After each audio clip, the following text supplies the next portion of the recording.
Hey guys, so today I'm going to show you how to use iMovie. I'm going to explain some of its basic features, but honestly the best way to learn how to use something like this is just to play around in it and see what it does. So the icon for it is a purple star with a camera in the middle. And once you click it, you'll get to a screen like this. You're going to want to make sure that you are in Projects and then click Create New. And you're going to want to click Movie. Once you click Create a Movie, it takes you to a screen that looks like this, and this is your workspace. So this box right here is going to show you the finished product. You can click play, and it will play what you have done so far. Down here is where you'll actually create your digital story. You will click to add your pictures here, to add the music, and you'll record your voiceover on this part too. So once you have all your pictures saved, it's super easy. They show up here, and then you can just click the picture and drag it down into the workspace. So automatically it just plays it for 4 seconds. You can click the picture and go to the end. You'll see a line at the end, and you can just drag it, and that can shorten the time that you have it displayed, or you can lengthen it if you want it to be on the screen longer. So let's say I want it to be super long, and I dragged it out. Then I can click play, and in this box it shows me what it looks like. Another thing I want you to notice is this gray line that follows my cursor around wherever I go. If you click this, it will stop in a certain spot, like wherever you click it, it will go. So let's say you want to go to the second, you can just easily click there and it goes. If you drag it across, then you can see your movie without clicking the play button up here. It makes it easier to find a specific spot in the picture that you want to edit. Once you add more pictures, this feature, this gray line that follows your cursor, makes it a lot easier because you can navigate all the pictures, because I imagine that some of your projects will have tons of pictures and it's kind of hard to get to where you need to go quickly, but just dragging it like this helps you find a very specific spot really fast. So let's say I have my 3 pictures that I want to use, I have the time adjusted and all that's good, and now I want to add my audio. I will show you how to get songs. If you have iTunes, we can connect it. That's usually a pretty easy way to do it. Otherwise, it's just dragging and dropping the sound into this bottom box right here with the music notes. Since I have an iTunes, I'll just click audio, which is up here, and then it shows different songs. So let's say I want to do this one. It's the same thing. You just drag and drop it down into the music note, and then you have music that goes along with the pictures. So just like the pictures, if you click the song, you can shorten it. So maybe you want it to come in a very specific spot. This one had a lot of silence at the beginning, so I cut that out. And it goes on and on way past my pictures. Well, it's going to keep playing, so I don't want it to do that. So I go all the way to the end, and I had to scroll for a while because it's a long song, and my pictures are only there for like 10 seconds. And then I drag it to match up with the end. You can also control the volume of the song, so I can have it super loud or I can make it quieter. And you do want it to kind of be quiet, so that way when you record your voiceover, it's not overpowering. So now I have my song, I have it the right time, and I have it at a low volume. So I'm going to take my cursor, make sure it's at the beginning, and click. And then I can go to this workbox up here and click play and see what it looks like so far. So it gave me a preview of what I have so far. So now I have my pictures, I have my audio, and the only thing I need to add now is the voiceover. So you want to make sure that, again, you have this gray line that follows you everywhere at the very start of your personal narrative. And once you have it clicked there, then you're going to go up to this workspace and you're going to see a microphone. Once you click that, you'll see a red button come up and it says start recording. This is how you do your voiceover. So you click it, it gives you a countdown, and then it will play what's going on in the background.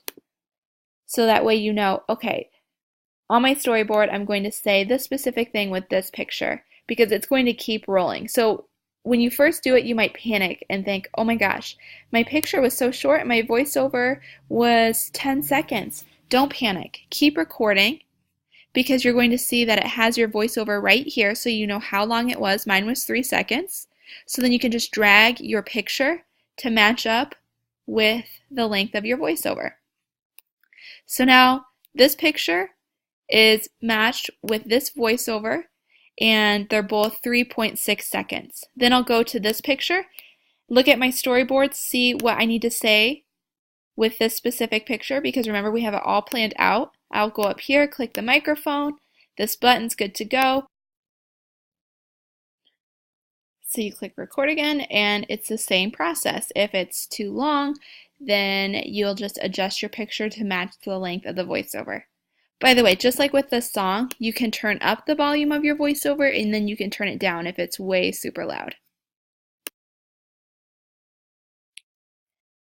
I want you to make sure that you really play around with all the different features because if you look up here, you can see you can adjust all sorts of different things. They have all different features in this area.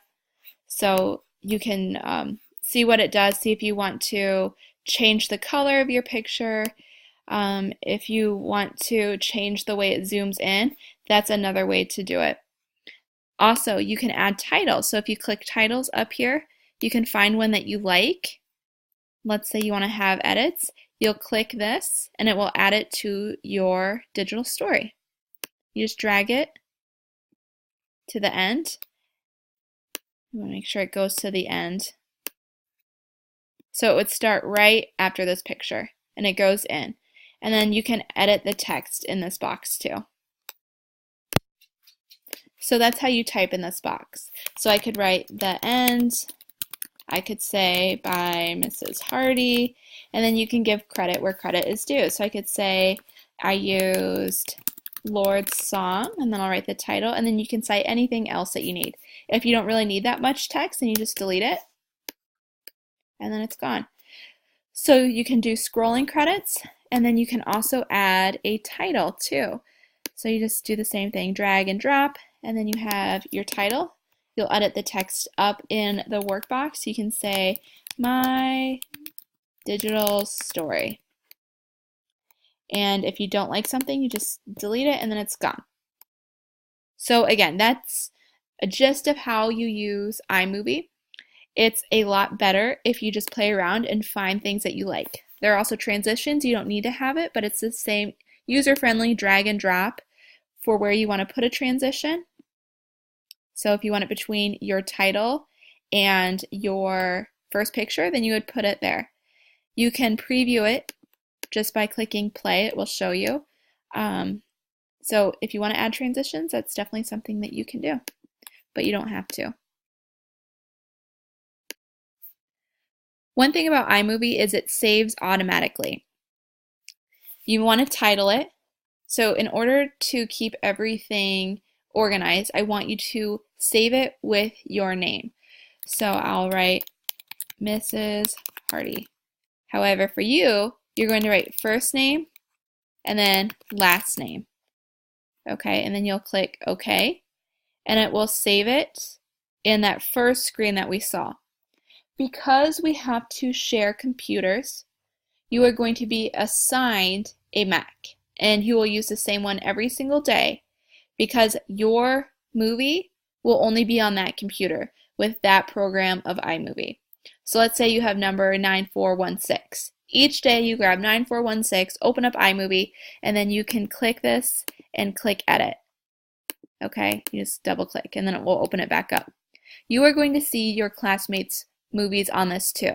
So you do not want to click on theirs because it would be devastating to you and to that student if you accidentally deleted it, if you made any changes. So you're just going to ignore all the other projects there and click the one that says your name. Once we are all finished making our digital story, you'll go back to the home screen, click the dots, and then you'll click Share Project, and then you'll do YouTube.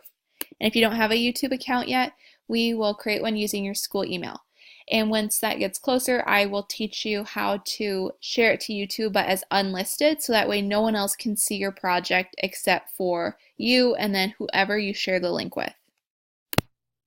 Actually, I just changed my mind. I'm just going to show it to you now. So you click the three dots, you click Share Project, you click YouTube, and you can retitle it if you want. It will just be whatever you saved it as on iMovie. And then Privacy. This is where you click that you want it to be unlisted. If you don't care, then you can click Public. That's your choice. But I know some of us have privacy concerns or we can't share things, so you can click Unlisted, so that way the only people who see it would be you, the creator, and then whoever you share the link with. Then you'll click Next, and it will take you through the process of uploading it to YouTube. So you'll say Publish, there was no copyrighted material, and then this circle right here, it shows you the progress of it getting uploaded. It should be pretty short since our movies are only going to be 2 to 3 minutes. But once this circle is completely full, then it shows that it's done. And that is how you use iMovie and upload it to YouTube.